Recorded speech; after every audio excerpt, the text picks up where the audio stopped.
Hola amigos, ¿cómo están? Bienvenidos a nuestra serie Una autoridad política mundial. Estamos estudiando Apocalipsis capítulo 17, el gran símbolo de la mujer que cabalga sobre la bestia. Y en los capítulos que ya miramos, vimos la relación de iglesia y Estado, el caso de la esposa ninfómana, que tiene apetencia por otros poderes aparte de su marido original. Como asimismo después el desarrollo de esta autoridad política mundial en tiempos modernos. En el capítulo anterior miramos mayormente la relación entre las dos trinidades enfrentadas. Y en el capítulo que tenemos ahora miraremos sus respectivos embajadores enfrentados también. Para ello hagamos un muy breve repaso de lo que miramos ya para otra vez sentar las bases del presente estudio. Aquí pues miramos las dos trinidades enfrentadas. Cuando pensamos en el Hijo, en el Padre y en el Espíritu Santo, tal como lo revela el Nuevo Testamento, especialmente la persona de Jesús, quien causó tanto impacto en sus días. Acordémonos que aún los judíos querían apedrearle. Un ejemplo, nos acordamos, Juan capítulo 10, cuando le dijeron: por buena obra no te apedreamos, sino por tu blasfemia, porque siendo hombre te haces Dios. Y Jesús no pidió excusa ni trató de disculparse ante el planteo, sino que al contrario, aceleró más, buscando el texto bíblico que justificaba la pretensión que él traía. Muy interesante el planteo de Jesús con respecto a su relación con el Padre, y lo mismo con respecto al Espíritu Santo, que era una novedad que le estaba trayendo desde Juan capítulo 14, nada menos que pocas horas antes de ser tomado preso y ser crucificado también. Así que este tema de la Trinidad, de acuerdo al Nuevo Testamento, es sumamente interesante, y tanto más lo es la revelación de Apocalipsis, al mostrarnos la parodia de la Trinidad en estos símbolos: el dragón, la bestia marítima y el falso profeta o bestia terrestre. Acordémonos que hablamos respectivamente que al Padre lo parodia el antipadre, a Cristo lo parodia el anticristo, y al Espíritu Santo también hace lo propio el anti-Espíritu Santo. De modo que si pudiéramos resumir lo que se nos presenta en Apocalipsis, que en el capítulo anterior miramos en detalle los versículos, y ahora seguiremos avanzando todavía más, que al Padre lo remeda, dijimos, el antipadre, esto es el dragón, ya representado por Satanás primeramente, luego a través del Imperio Romano, y con el tiempo lo va a ser propiamente el espiritismo.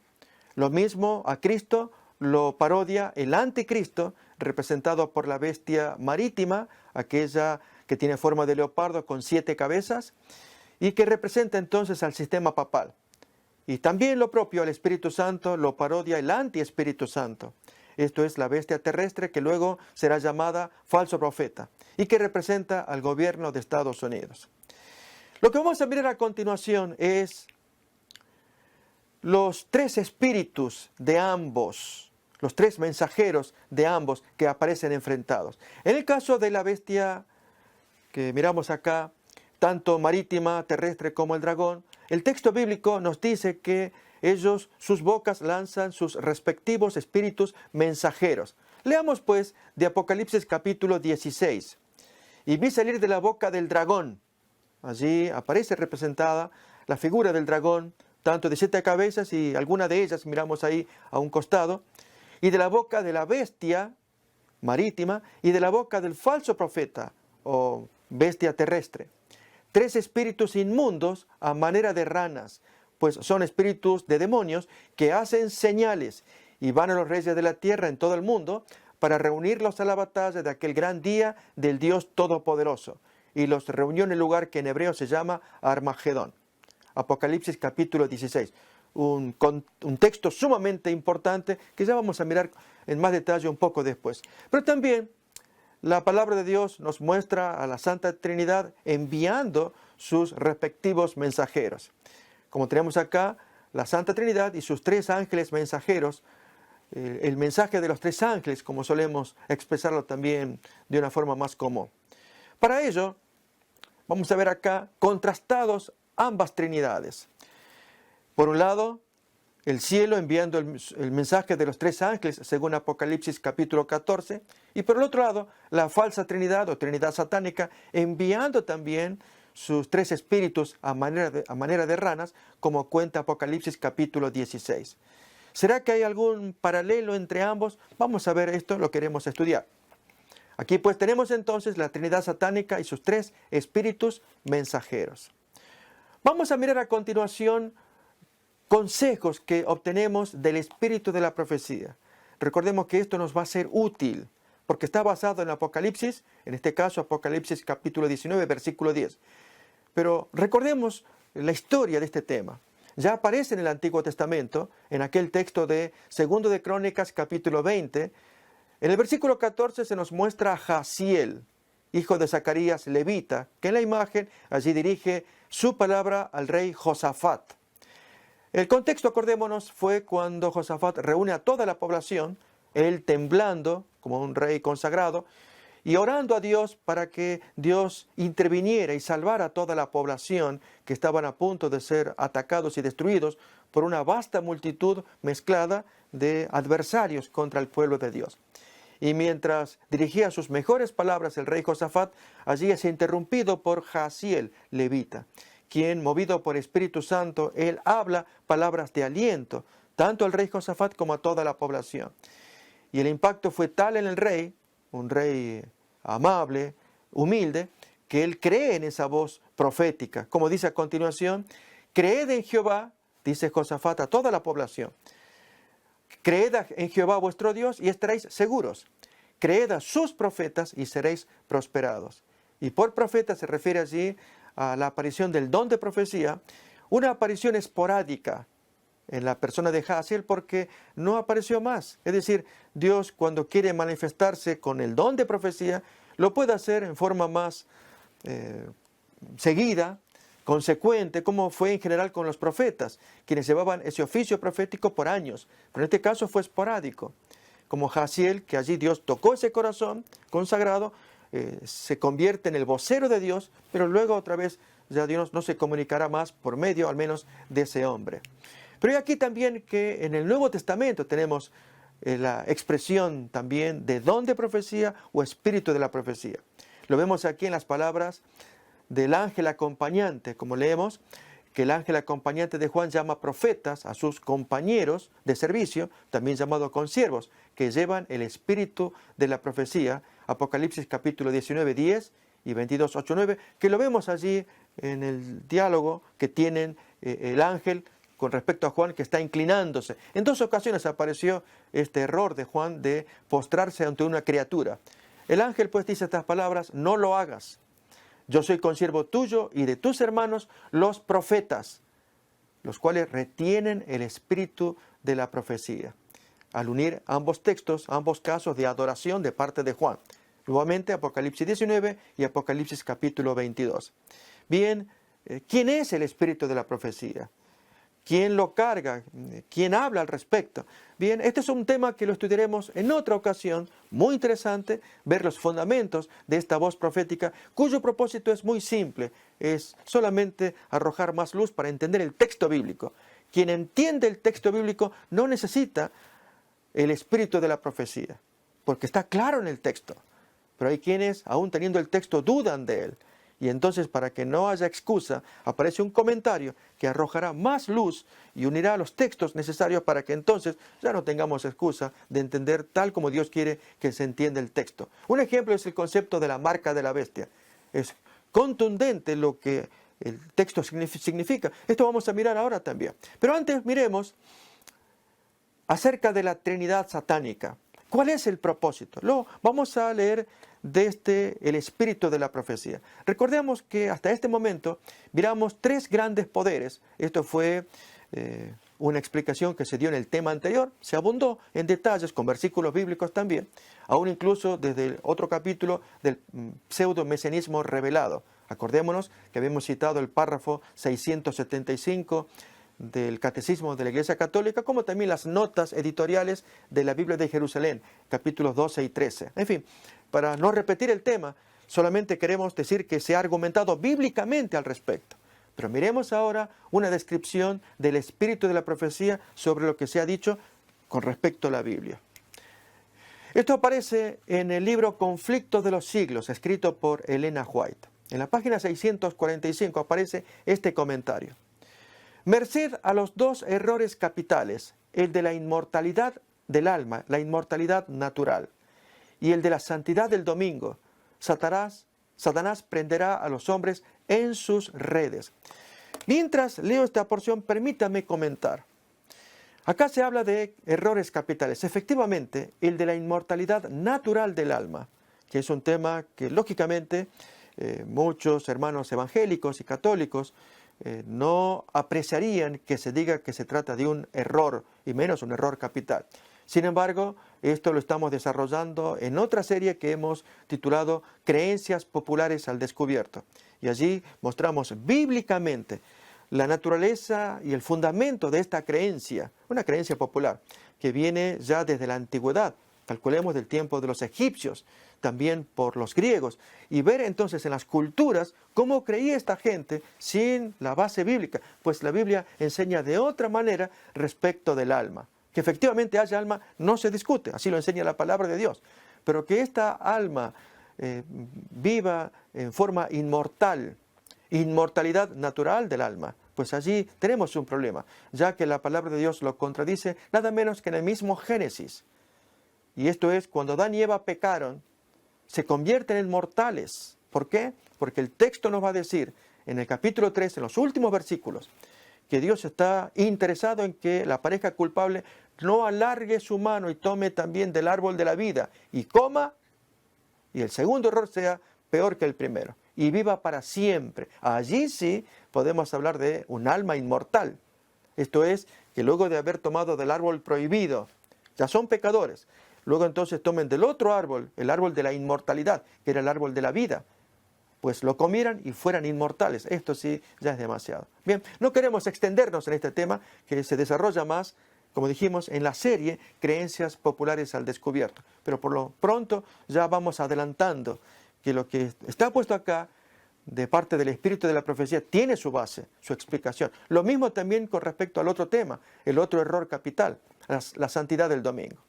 Recordemos que este tema sumamente importante, pues es el caballito de batalla, es la principal piedra angular del sistema romano.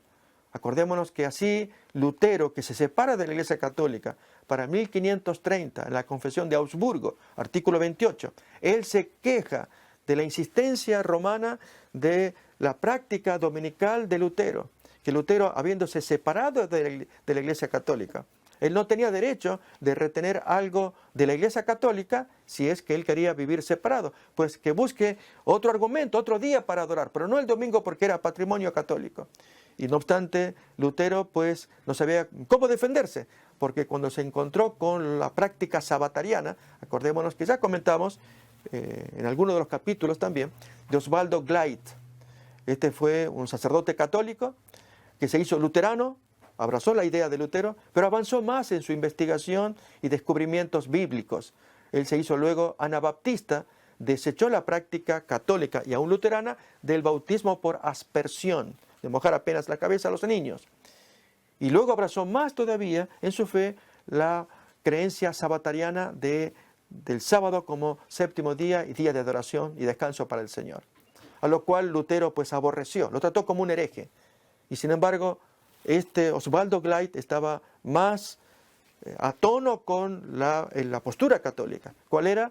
Que el domingo pertenecía a la Iglesia Católica y todo aquello que no fuera domingo, pues no era marca de fábrica católica. Y Osvaldo Gleit pues se abrió absolutamente del catolicismo, no así Lutero. ¿Notamos esto?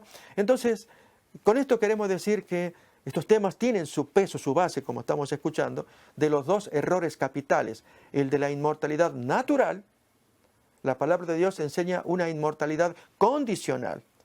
La persona será inmortal a condición de obediencia y que en ocasión de la segunda venida de Cristo, cuando resuciten los que se han salvado por su gracia, desde Adán y todos aquellos que aunque cometieron pecado fueron salvados, no así Caín, por dar un ejemplo, ellos tendrán inmortalidad ya para siempre, pero hasta ese momento es condicional.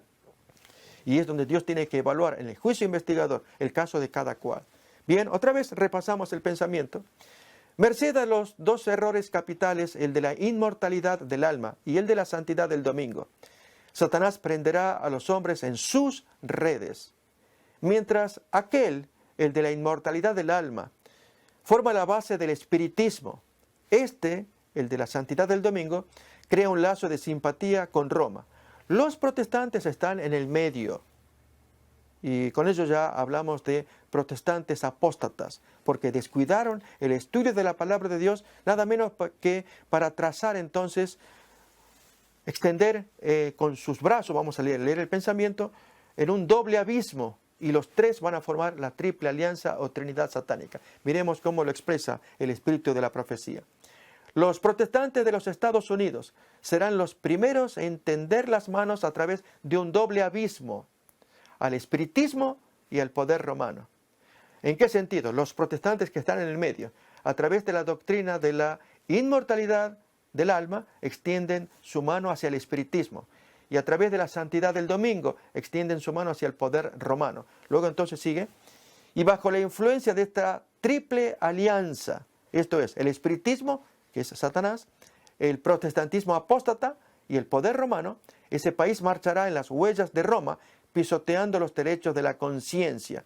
Y esto es una obra asombrosa que esperamos se cumpla, de acuerdo a la profecía, cuando allí se habla de la marca de la bestia, la imagen de la bestia, y entonces no permitir que nadie pueda vivir, sino en lo que manden estos poderes, estos tres poderes.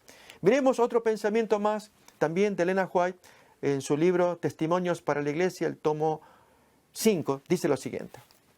Por el decreto que imponga la institución del papado en violación a la ley de Dios, nuestra nación, los Estados Unidos, se separará completamente de la justicia. Cuando el protestantismo extienda la mano a través del abismo para asir la mano del poder romano, cuando se incline por encima del abismo, del otro abismo, para darle la mano con el espiritismo, cuando bajo la influencia de esta triple unión, nuestro país repudie todo principio de su constitución como gobierno protestante y republicano y haga provisión para la propagación de las mentiras y seducciones papales, entonces sabremos que ha llegado el tiempo en que se verá la asombrosa obra de Satanás y que el fin está cerca. Claramente se menciona allí esta triple alianza, pero ya lo hemos visto en el estudio anterior y aquí un pequeño repaso que hemos hecho al comienzo. Pero ahora vamos a avanzar acerca del valor del primer ángel, qué es lo que trae. Y también incluiremos las citas, los pensamientos del espíritu de la profecía que nos va a ayudar a entender mejor qué se trae. O sea, el texto en sí es completo en sí mismo. Notemos entonces, esto trae el primer ángel. Apocalipsis capítulo 14, versículos 6 y 7. Vi volar por en medio del cielo a otro ángel que tenía el evangelio eterno para predicarlo a los moradores de la tierra, a toda nación, tribu, lengua y pueblo, diciendo a gran voz, temed a Dios y dadle gloria, porque la hora de su juicio ha llegado, y adorad a aquel que hizo el cielo y la tierra, el mar y las fuentes de las aguas. Permítame comentar este texto. Recordemos que queremos mirar a los embajadores enfrentados.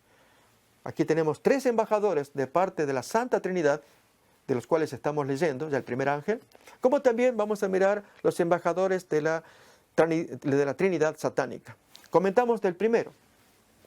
Aquí se nos dice que hay un ángel que vuela por encima del cielo. La palabra ángel deriva del griego ángelos, que significa mensajero. Por lo tanto, nos va a hablar de mensajeros humanos. Esto no es tanto un ángel biológico, físico del cielo, sino que lo representa. Está simbolizado por un ángel, por un mensajero que recorre el cielo, pero ahora cumplido en la persona, en el cuerpo de aquellos que aceptan el mensaje, que lo creen y lo predican, mensajeros humanos. Por lo tanto, esta es una obra mundial porque dice que abarca toda nación, tribu, lengua y pueblo. Además, el mensaje que esta gente trae se le llama evangelio y evangelio eterno. Por lo tanto, aunque trae elementos que parecen nuevos, sigue siendo el mismo evangelio que predicó Cristo. Acordémonos que Jesús había prometido la presencia del Espíritu Santo, el cual revelará todo lo que es mío y os lo hará saber. Él no hablará por su propia cuenta. Jesús mismo dice en San Juan 16 que había muchas cosas, le dice así a los discípulos, pero no la podéis sobrellevar. Pero cuando venga el Espíritu de verdad, Él os guiará a toda verdad. Por lo tanto, las revelaciones que aparecen posteriores en el Nuevo Testamento, tal el caso de las revelaciones del apóstol Pablo, fueron tremendas, como la justificación por la fe y tantas otras doctrinas que miramos allí en el Nuevo Testamento, como en este caso en Apocalipsis, proceden de la mente de Cristo, pero expandidas por el Espíritu Santo, y entonces llega a manos de Juan, que lo escribe, y los creyentes en nuestro tiempo tienen que leerlo y tratar de descifrar los símbolos, porque Dios lo puso en símbolos. Acordémonos del propósito de Apocalipsis, y fue que Dios quiso enmascarar un mensaje en símbolos, ya que escrito en el año 95, acordémonos, a poco de haber sido salvado milagrosamente Juan del intento de asesinato del emperador Domiciano, cuando lo metió en el aceite hirviente de una caldera. Esto lo cuenta Tertuliano, que muere por el año 220, en su libro Prescripción contra los herejes, en el capítulo 36. Ahí cuenta esa historia. Y entonces esta historia se corrió por muchos lados. Y allí se cuenta que entonces Juan fue tomado preso. Él era pastor en Éfeso, llevado a Roma, como era el último sobreviviente de los grandes líderes del cristianismo. Y Domiciano, hermano de Tito, hijo de Vespasiano, desató una persecución, como Nerón, contra los cristianos. El punto que este hombre se vuelve loco por esa apetencia de adoración. Juan pues es preservado, él no acepta adorar a una criatura, y entonces es desterrado a la isla de Patmos. Y en la isla de Patmos, allí es donde él tiene estas visiones que estamos comentando acá. Bien, este mismo Juan, él es el que escribió el Evangelio de Juan, conocido el Evangelio según Juan, como también el Apocalipsis, al cual se dice, este es el Evangelio eterno, y por lo tanto contiene elementos que son sumamente valiosos de descifrar.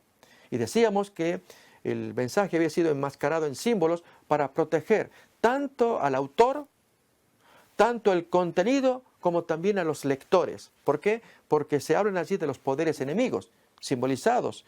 En el caso de poner la bestia perseguidora, pues en ese tiempo se creía que era el Imperio Romano y cumplía el propósito de ver en el poder enemigo allí el adversario que podría sofocar la fe.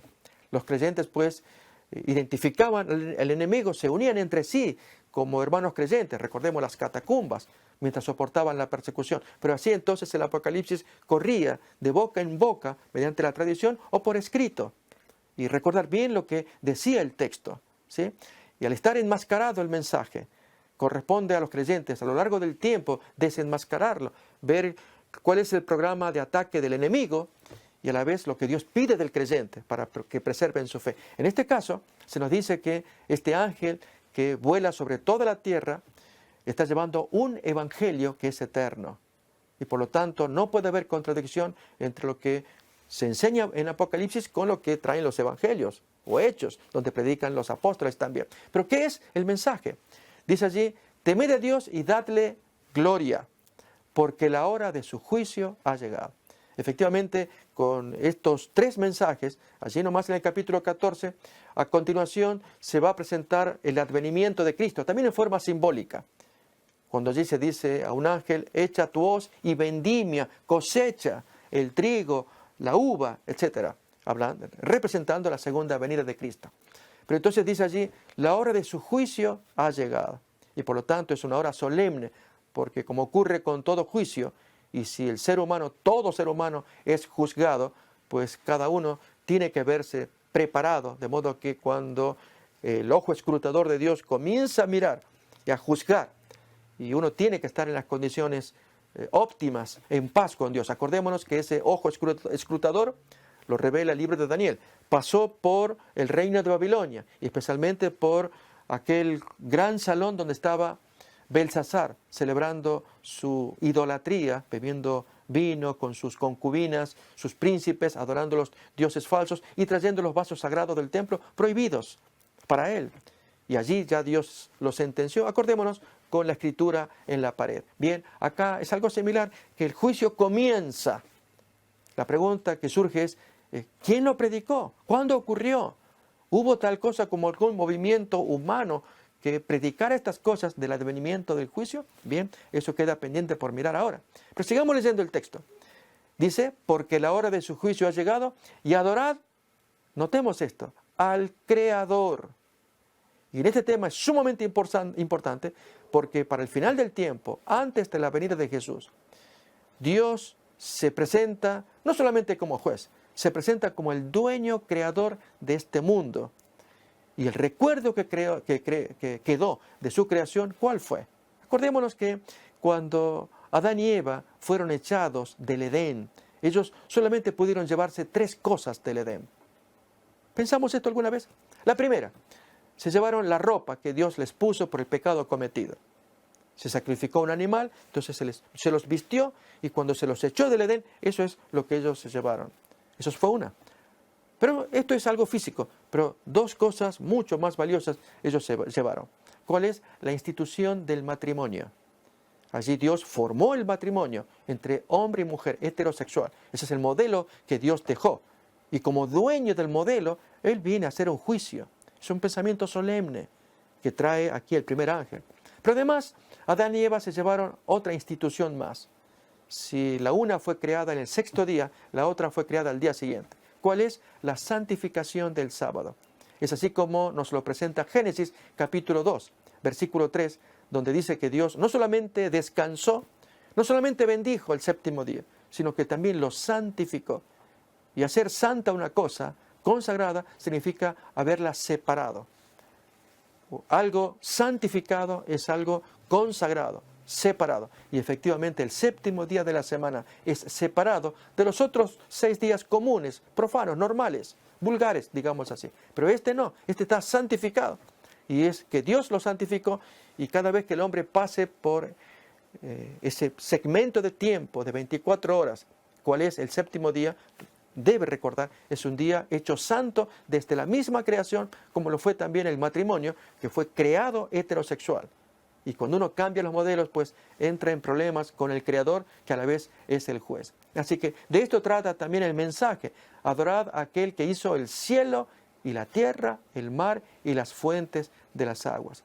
Miremos ahora a continuación lo que nos va a decir el espíritu de la profecía, en un comentario que leemos a continuación. Recordemos, el concepto de espíritu de la profecía se basa en Apocalipsis capítulo 19, 10, texto que hemos leído, y capítulo 22, 8 y 9. Pero este es el comentario que escribe Elena White. La profecía del mensaje del primer ángel, revelada en la visión de Apocalipsis 14, encontró su cumplimiento en el movimiento adventista de 1840 a 1844. Qué interesante será estudiar qué pasó en ese tiempo, quiénes fueron los agentes, los involucrados, los protagonistas de esa situación. Pero seguimos leyendo más todavía. Tanto en Europa como en América, algunos hombres de fe y oración se sintieron profundamente conmovidos cuando su atención se concentró en las profecías. Y al examinar el registro inspirado, descubrieron evidencias convincentes de que el fin de todas las cosas estaba cerca. El Espíritu de Dios instó a sus siervos a dar la advertencia. El mensaje del Evangelio eterno se esparció por todas partes. Temed a Dios y dadle gloria, porque la hora de su juicio ha llegado. A Guillermo Miller y sus colaboradores les fue confiada la predicación del mensaje en los Estados Unidos, y la luz que encendieron sus labores resplandeció hasta en tierras distantes. Esto lo escribe esta mujer en Historia de la Redención, página 373. Permítame agregar algo. Aquí, la autora de este concepto menciona a Guillermo Miller como uno de estos predicadores de ese tiempo, aquí en Estados Unidos, como los hubo otros en otros países. José Wolf, Edward Irving, uno en Asia, el otro en Europa, pero algo que conocemos poco y que en un sentido puede enorgullecerme como argentino, es que en Argentina hubo un predicador que fue llamado heterodoxo. Me estoy refiriendo a Francisco Ramos Mejía. Por 1825, en el caso de Guillermo Miller, él comenzó a predicar sus descubrimientos en 1831. Pero yo estoy hablando de 1825. Este hacendado argentino, un ricachón, un hombre que tenía sus estancias con sus indígenas, a los cuales les enseñó no solamente la segunda venida de Cristo, sino la observancia del séptimo día de la semana como sábado. Sus parientes lo trataban como un hereje, un alocado. El hombre había descubierto estas cosas leyendo literatura de otros que le habían precedido, entre ellos Manuel Lacunza, que murió en 1801, y él publicó en su material La venida del Mesías en gloria y majestad, del cual también leyeron próceres argentinos como Belgrano y otros. Traigo esto a colación para decir que ese tiempo de los 1800 fue un tiempo fértil en que en diferentes partes del mundo estaban leyendo la palabra de Dios y descubriendo verdades asombrosas y que estaban predicándolas, transmitiéndolas por escrito y a viva voz. Todo lo cual está representado en este mensaje, el del primer ángel. Notamos esto, muy interesante, por lo menos en este caso para este servidor, al contar la historia de este compatriota de Argentina. Todavía más, vamos al segundo ángel. Apocalipsis capítulo 14, versículo 8. Leemos así. Y otro ángel le siguió diciendo, ha caído Babilonia, aquella gran ciudad, porque ella ha dado a beber a todas las naciones del vino del furor de su fornicación.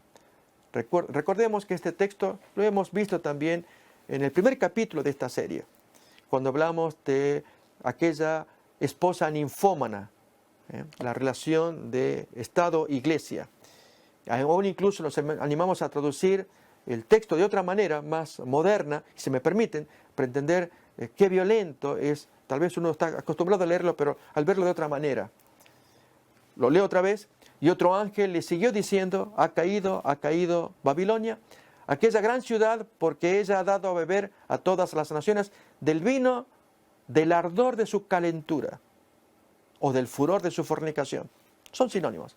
Hablando entonces de una iglesia que apostata, que deja a su marido y allí en el ardor que tiene en su cuerpo de unirse a poderes terrenos, a reyes, gobernantes, presidentes, etc.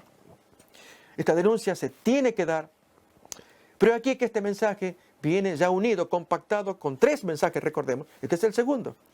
Y esto ocurrió, también vamos a leer la descripción que nos va a dar el Espíritu de la Profecía, tiempo atrás, pero se retoma en el capítulo 18, de modo que aquello que se dijo la primera vez vuelve a aparecer y con más fuerza ya en estos tiempos modernos presentes en que se va a escuchar muy solemnemente la caída de aquella que fue antigua esposa de Cristo. Hoy es denunciada como una ninfómana, una fornicaria. Leemos pues entonces de Elena White el siguiente comentario. El mensaje del segundo ángel de Apocalipsis 14 fue proclamado por primera vez, abiertamente, en el verano de 1844. Estamos hablando aproximadamente mediados del año 1844. Y se aplicaba entonces más particularmente a las iglesias de los Estados Unidos de Norteamérica, las cuales no estaban creyendo el mensaje que Guillermo Miller estaba trayendo del advenimiento del juicio y de la segunda venida de Cristo, que él entendía que Jesús venía. Y entonces aquella gente que no quiso escuchar, tenía otra opinión respecto de la venida de Jesús, que antes debía venir un milenio de paz y alegría, entonces luego quizás venía el Señor. Esto aparece en el Conflicto de los Siglos, página 440. Bien, lo cierto es que aquí abiertamente se va a predicar, pero miremos más todavía. Cuando las iglesias, a las proclamaciones del segundo advenimiento hechas por los milleristas, los seguidores de Guillermo Miller, recordemos que él fue el principal gestor de esta predicación aquí en América, como Irving lo hizo en Europa, José Wolf en Asia y Francisco Ramos Mejía lo hizo en Argentina. También el chileno Lacunza, sacerdote católico, pero para evitar la persecución él enmascaró su nombre como un judío convertido y así publicó su libro. Se caracterizó por su fecunda literatura que afectó a tanta gente. Bien, lo cierto es que el primer ángel estaba corriendo ya, pero estamos hablando del segundo ahora. Cuando las iglesias, a las proclamaciones del segundo advenimiento hechas por los milleristas, respondieron con la expulsión de los miembros y clérigos adventistas, es decir, milleristas a la vez que esperan el advenimiento. Carlos Fitch, comenzó en el verano, en el sermón de julio 26 de 1843, de manera solitaria, a añadir al mensaje de la hora del juicio del primer ángel, el clamor del ángel: ha caído Babilonia, y de un mensaje similar: salid de ella, pueblo mío, que aparece en el capítulo 18, que se repite el mensaje, pero se le da ahora un énfasis mayor: sálganse, sálganse. Esto cuenta Apocalipsis 18, versículo 4. Este mensaje llegó a su culminación durante el movimiento del séptimo mes en el verano y otoño, agosto-octubre del año 1844, con las predicaciones de Samuel Snow. Este es otro comentario que trae también Elena White. Miremos ahora a continuación respecto del tercer ángel. Así estamos mirando los textos. Este quizás sea el más terrible, porque va a hablar contra la bestia y contra todo su sistema. Se lo denuncia, pero a la vez se denuncia un castigo sumamente terrible, quizás el más terrible de toda la Biblia, dado jamás a un mortal. Leámoslo. Apocalipsis capítulo 14, acá se ve, van a leer 9 y 10, luego el 11. Y el tercer ángel los siguió, diciendo en alta voz: si alguno adora a la bestia y a su imagen, y toma la marca en su frente o en su mano, este también beberá del vino de la ira de Dios. Mientras que la ramera tiene su copa, su vino también, aquí se habla de otra copa, y es la ira de Dios, el cual está echado puro en el cáliz o en la copa de su ira, y será atormentado con fuego y azufre delante de los santos ángeles y delante del Cordero. Veremos ahora a continuación, en esta nota, vemos acá, que dice: nótese el desenlace de los dos cálices, la copa de la ramera y la copa de la ira de Dios. Este es un comentario que trae este servidor. Porque sus pecados han llegado hasta el cielo y Dios se ha acordado de sus maldades. En el cáliz que ella preparó bebida, es decir, el vino de sus abominaciones, preparadle a ella el doble de castigo. Esto nos lo va a dar Apocalipsis 18, versículos 5 y 6, allí se menciona ello. La ramera gustará en su propio cáliz, ese cáliz de abominaciones. Ahora lo pone allí. Otro vino, beberá del vino de la ira de Dios. Ya no el vino de la fornicación que le da y entontece a la gente. Ahora bebe el vino de la ira de Dios, que ha sido vaciado puro en el cáliz de su ira. Apocalipsis capítulo 14, 10, que estamos leyendo aquí como parte del tercer ángel. Notamos, el mensaje es violento contra la ramera, que ella usa su copa de fornicación para que entontezca a la gente, ¿sí? Un vino lleno de abominaciones, son las doctrinas que la caracterizan. Y ahora Dios prepara al revés, a esa copa le echa su ira para que se lo trague purito. Y entonces así sea castigada esta ramera. Un mensaje muy solemne de parte de Dios contra este fenómeno universal del cual estamos estudiando cuando hablamos en esta serie una autoridad política mundial. Todavía más, el mensaje continúa. Miremos Apocalipsis 14, 9 al 11. Y el humo del tormento de ellos sube para siempre jamás. Y no tienen descanso ni de día ni de noche los que adoran a la bestia y a su imagen, ni cualquiera que recibe la marca de su nombre. Notamos que está muy fuerte el castigo y especialmente la amenaza. Pero miremos en las palabras de Elena White, del Espíritu de la Profecía, un comentario que ella publicó en 1899 en un periódico, Signs of the Times, Señales de los Tiempos, que dice así: la amonestación más solemne y la más terrible amenaza profética contra los mortales es la que está contenida en el mensaje del tercer ángel. El pecado que suscita o levanta la ira de Dios sin mezcla de misericordia debe ser del carácter más nefando, de lo más horrible a la vista de Dios. Por lo tanto, qué importante es considerar estos puntos. Notamos que los comentarios de Elena White a lo sumo son como una lupa que al ponerlos encima del texto se agranda, se ve con más claridad. Qué solemne es el texto que estamos leyendo allí del ángel que circula en el cielo, dando ese mensaje. Pero aquí entonces que el mensaje del tercer ángel termina con una nota de esperanza también, de aliento. Noten cómo dice, aquí termina el mensaje del tercer ángel. Aquí está la paciencia de los santos, los que guardan los mandamientos de Dios y la fe de Jesús. Si no había respiro, dice, no tienen descanso, ni de día ni de noche, y son atormentados para siempre jamás, y que se les vacía puro en el cáliz de la ira de Dios. En fin, estamos recordando, parafraseando la amenaza principal del mensaje del tercer ángel. No obstante, hay un escape, y eso es lo que importa. Y el escape es este: los mandamientos de Dios. Aquí está la paciencia, el aguante de los santos, y es volcarse a los mandamientos de Él y la fe de Jesús. Notemos el comentario que también va a dar el espíritu de la profecía. Cuando pasó la fecha fijada para 1844, hubo un tiempo de gran prueba para los que conservaban aún la fe adventista de los mileristas. Esta es otra historia para contar en algún momento, ya lo haremos oportunamente. Su único alivio en lo concerniente a determinar su verdadera situación fue la luz que dirigió su espíritu hacia el santuario celestial. Porque esta gente, habiendo estudiado Daniel capítulo 8, allí descubren en el versículo 14 que el texto decía que hasta 2300 tardes y mañanas y el santuario será purificado.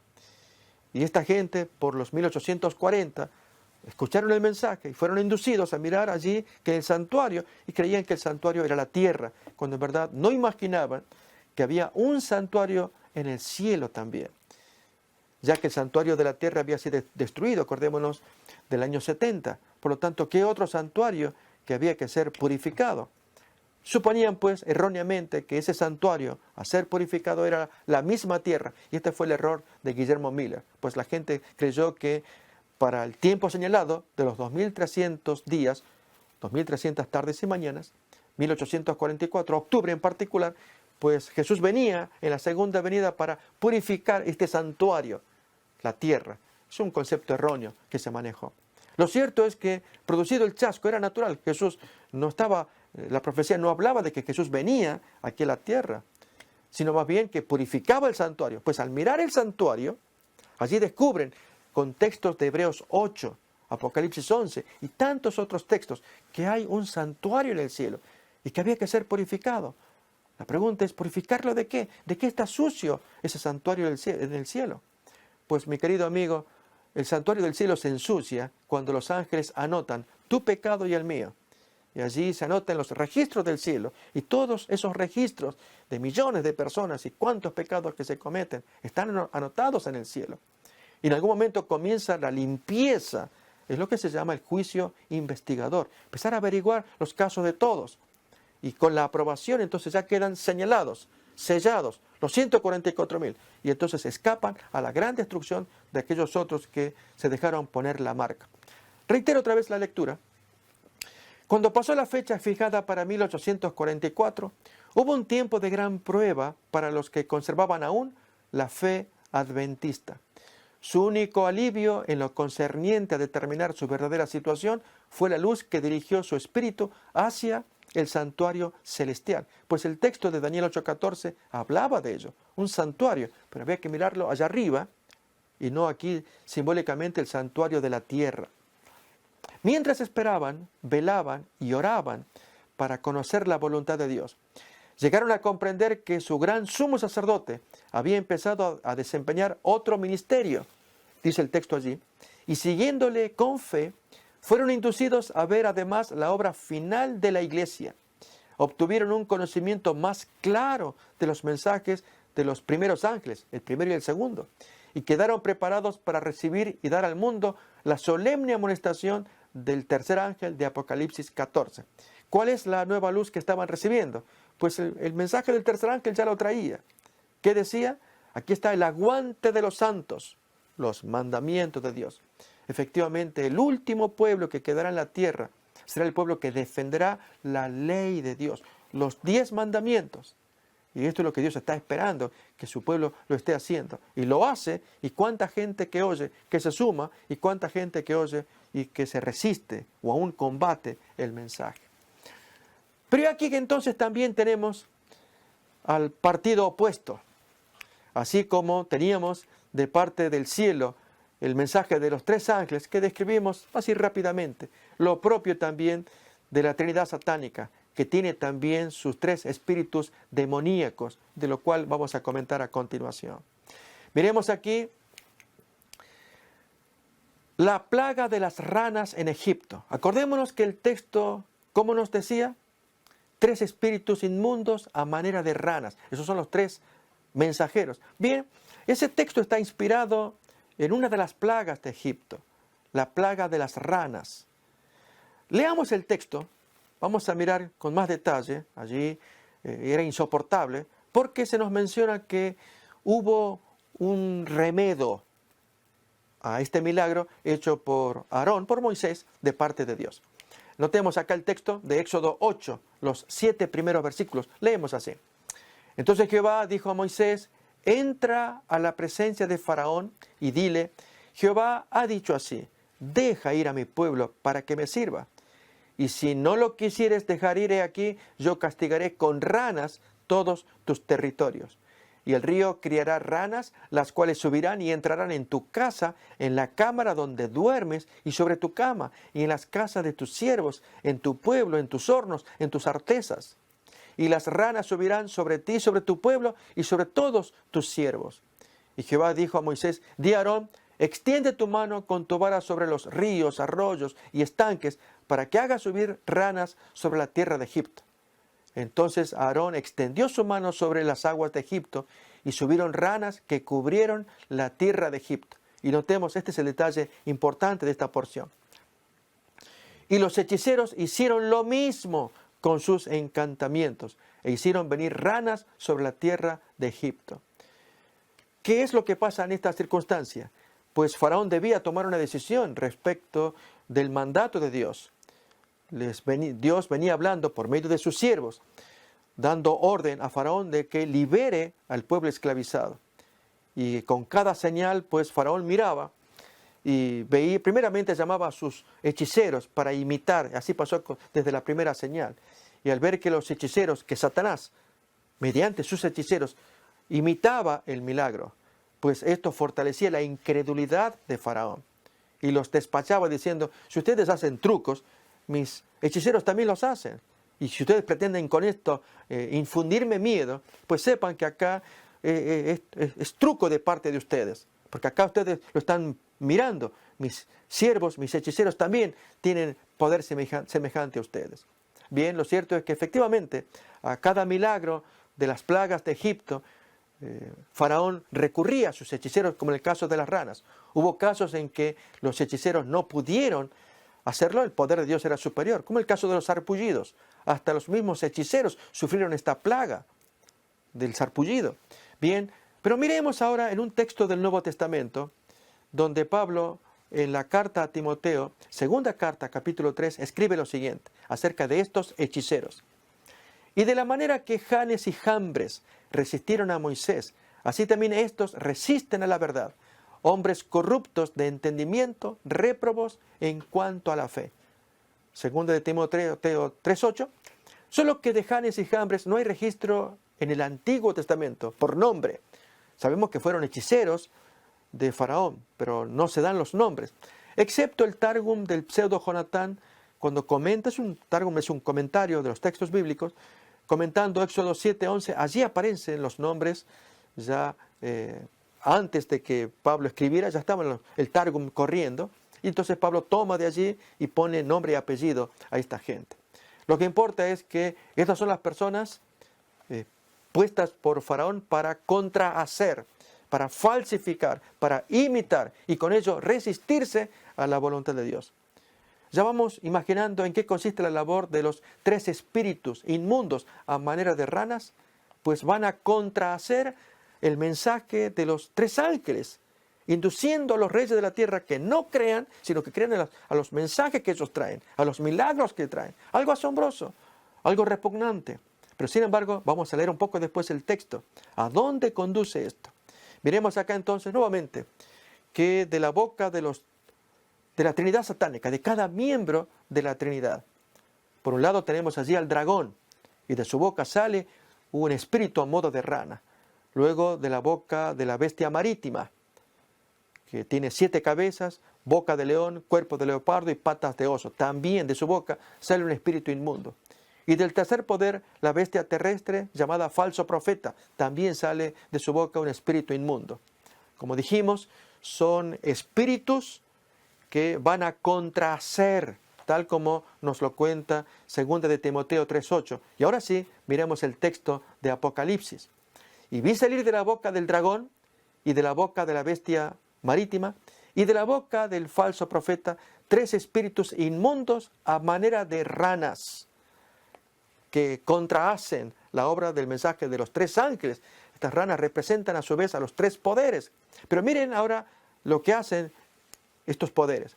Pues son espíritus de demonios que hacen señales. Este es el punto. Hacen milagros, hacen portentos, pero sobre todo van a los reyes de la tierra en todo el mundo para reunirlos, para convencerlos de que se reúnan para una batalla de aquel gran día del Dios Todopoderoso, y los reunió en el lugar que en hebreo se llama Armagedón.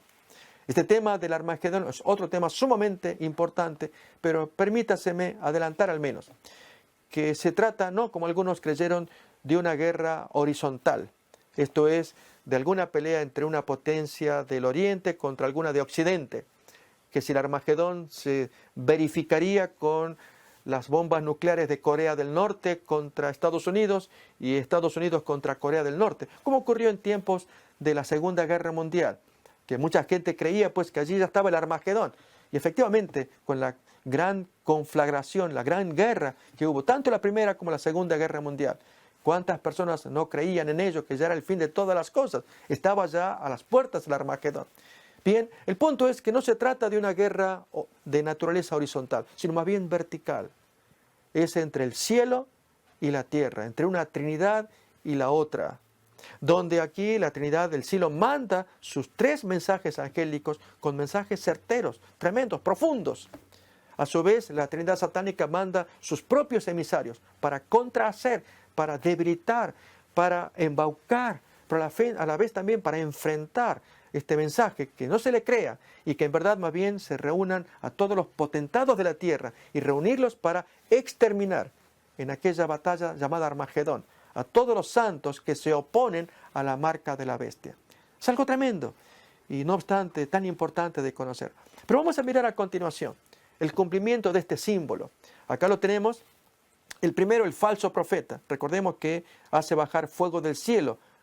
Dice así el texto de Apocalipsis 13. Pero miremos ahora el versículo 14 en la traducción de la Biblia de Jerusalén. Dice allí: y seduce a los habitantes de la tierra con las señales que le ha sido concedido obrar al servicio de la bestia. Se entiende, la bestia marítima. Así que este poder está hecho para servir a la bestia marítima. ¿Qué dice allí? Con señales que se le ha concedido obrar. Este poder tiene la capacidad de obrar milagros para que la gente que los mire, los contemple, crea entonces en la bestia marítima, que ya hemos señalado varias veces, está cumplida en el símbolo de la bestia marítima en la persona del sistema papal. Pero miremos también la segunda imagen. 3 espíritus inmundos a manera de ranas, pues son espíritus de demonios que hacen señales. ¿Será que esto lo podemos ver en cumplimiento? Si se preguntara, ok, ¿dónde está esto? ¿Cómo lo puedo ver? Y lógicamente aquí es donde todos tenemos que estar atentos y ver el cumplimiento. Y seguramente muchas preguntas que nos hacemos pueden quedar respondidas. Miremos este caso. La nueva gran estafa. Se dan los nombres que ustedes pueden leer allí arriba. Yo apenas los apellidos. Luna, Maldonado, Méndez, Maldonado también, Chávez, Gin, González, Hebel, etc. El evangelio o la teología de la prosperidad. Como dice allí abajo, pacta, siembra, dame para que la bendición de Dios sea puesta en acción. Miren, es algo repugnante. Permítaseme contar un ejemplo. En uno de los videos de YouTube, que es de público conocimiento, en portugués, aparece la grabación de un predicador, el cual pone allí, a invitación de todos los oyentes que van a escuchar el mensaje de la palabra de Dios, que ellos se animen a dejar la llave del auto, del carro, que eso significa que tienen fe, y se vuelvan caminando, que Dios los va a bendecir grandemente por esa fe. Otra vez, el oyente escucha sorprendido la invitación de su pastor. Deje la llave del carro aquí en la iglesia y demuestre su fe. Vuélvase a su casa de la forma como pueda, caminando, en autobús, que Dios lo va a bendecir, lo va a prosperar. Así se prueba su fe. Y los carros pues van a parar a propiedad allí del nuevo dueño, que es el predicador. No, es un abuso demasiado grande. Y sin embargo, este evangelio cunde cada vez más y más. Ese es un simple ejemplo. Y aquí tenemos la imagen de estos predicadores que se caracterizan por fomentar la teología de la prosperidad. Si una persona tiene poder material, entonces es bendecido por Dios. Sin embargo, Dios se mueve en otra línea. De hecho, el fundador del cristianismo, Jesús, fue un hombre pobre. Él estuvo más relacionado con los pobres que con los ricos. Una historia sumamente interesante para contar. Pero sírvanos esto como ejemplo de las señales que se están produciendo, tanto en el mundo evangélico, pero miremos también en el mundo católico. Los ungidos del Vaticano. Y si bien uno no quiere cuestionar las motivaciones personales, aquí más bien estamos hablando de lo que Satanás está haciendo mediante sus servidores. Y lo del ecumenismo es una cosa muy seria y cuestionable también. Y allí en la imagen podemos ver los personajes que son citados. Entre ellos pienso en Robert Schuller, que fue el pastor presidente de la famosa Catedral de Cristal aquí en Estados Unidos. En ocasión de la visita de Juan Pablo II, el protestante, autor de libros conocidos acerca de autosuperación, él dijo, Padre o Santo Padre, ¿qué tenemos que hacer para volver a casa? Emocionado por el momento que se vivía de los cantos, la alabanza y el sumo pontífice sentado allí en primera línea presenciando el servicio. ¿Qué tenemos que hacer para volver a casa? Yo diría, qué traición a las palabras de Lutero, que salió de esa casa. Bien, este es Robert Schuller.